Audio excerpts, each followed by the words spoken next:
We continue to read from Luke chapter 23, verses 1 to 25. Then the whole assembly rose and led him off to Pilate, and they began to accuse him, saying, "We have found this man subverting our nation.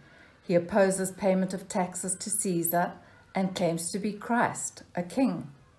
So Pilate asked Jesus, "Are you the king of the Jews?" "Yes, it is as you say," Jesus replied. Then Pilate announced to the chief priests and the crowd, "I find no basis for a charge against this man." But they insisted, "He stirs up the people all over Judea by his teaching. He started in Galilee and has come all the way here." On hearing this, Pilate asked if the man was a Galilean. When he learned that Jesus was under Herod's jurisdiction, he sent him to Herod, who was also in Jerusalem at that time. When Herod saw Jesus, he was greatly pleased, because for a long time he had been wanting to see him.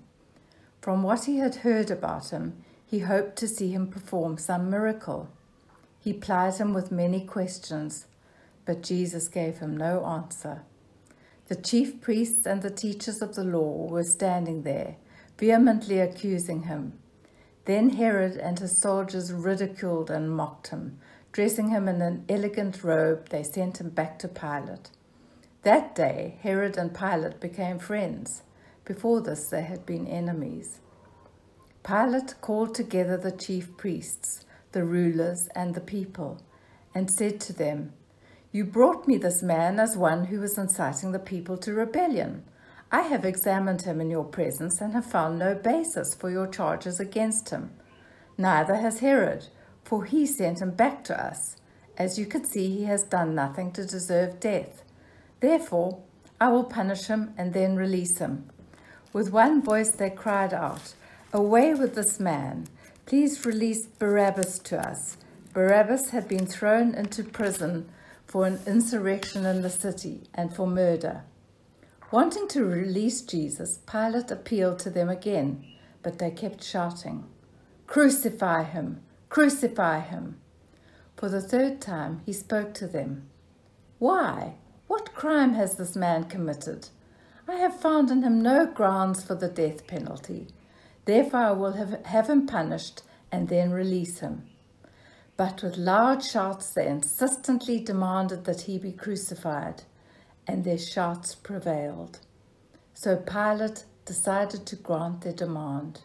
He released the man who had been thrown into prison for insurrection and murder, the one they asked for, and surrendered Jesus to their will.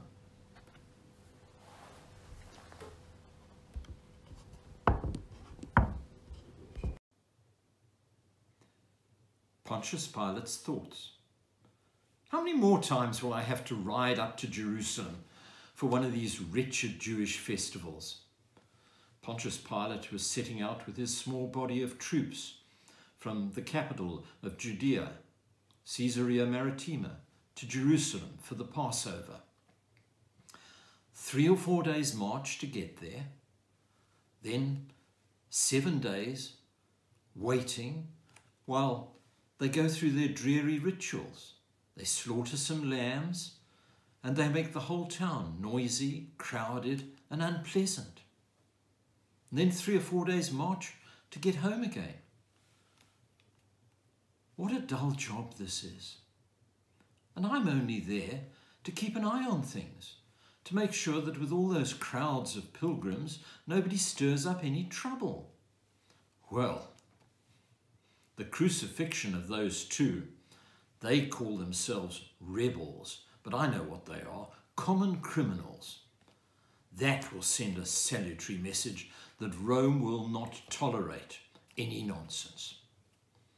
And their religious ceremonies, they're all mumbo-jumbo.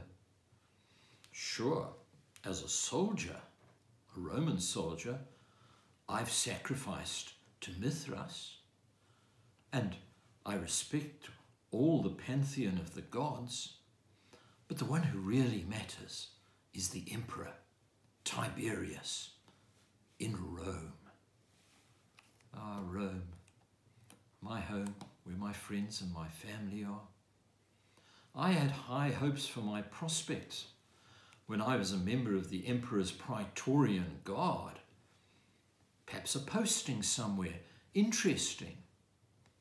Egypt was my favourite, but I would have settled for Damascus or Spain even, followed by a return to Rome, election as a magistrate, election as a tribune of the plebs, and a man can dream, even perhaps consul of Rome. Now that would have been a career to boast about. But instead, I'm stuck here in Judea. 5 years I've been here, and there's no sign of it coming to an end. And whoever rose to high office and fame with such a dismal start to their career? I better think about what I'll do while I'm there. There'll be some administration, of course. I need to make sure that the taxes are all being collected. And I'll have to tell the centurion to make sure that the soldiers don't go getting drunk and misbehaving. The Jews are so prickly about rituals and purification at Passover. One has to be careful not to upset them. That could cause a riot. I'll also have to make some arrangements to speak to Caiaphas. He's a good fellow. He and I have worked well together since I got to Judea. I've reappointed him as high priest every year. I'm going to do so again. The problem is that Caiaphas can't come and visit me before Passover because it will make him ritually unclean. And for the same reason, I can't go and visit him at his headquarters. We'll have to manage something, make an arrangement, but it will be a nuisance.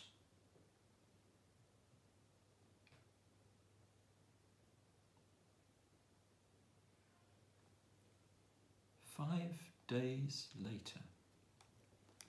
A fairly quiet week so far.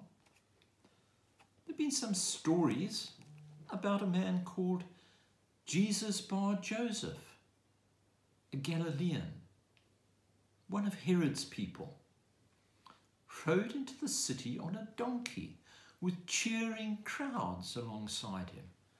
What a joke! Anyway, there have been some more disturbing stories since then.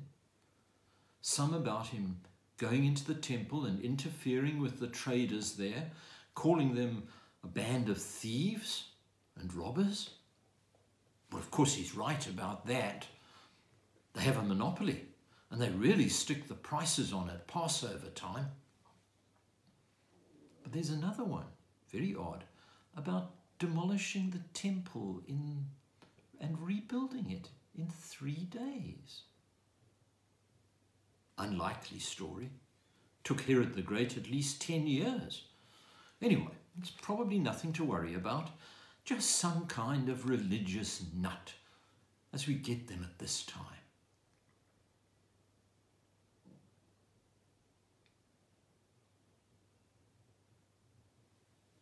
Friday. Herod's diary. A bit of an uproar in the city today. Caiaphas and the members of the council dragged this Jesus fellow down here. Very hot under the collar over him. Can't see what it's all about, but they clearly want to get rid of him. Hard to see whether it's religious or political. I tried to talk to him, but I couldn't make sense of what he was saying. I told Caiaphas and his lot that I couldn't see much in it and I was inclined to let him go. Jesus seemed insignificant to me, a small man. But they were very insistent that he was a troublemaker, that he could incite the people, he could bring about a riot or even an uprising, that he could cause trouble.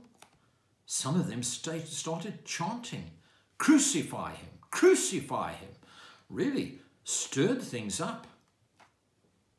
Eventually, I agreed. I told the soldiers just to crucify him along with the other two. It won't do any harm, I suppose, and it'll send a message that we support the establishment, Caiaphas and the Sanhedrin, and its cooperation with Rome. Anything for a quiet life. I suppose it's time for bed now. What's that sound I can hear in the background?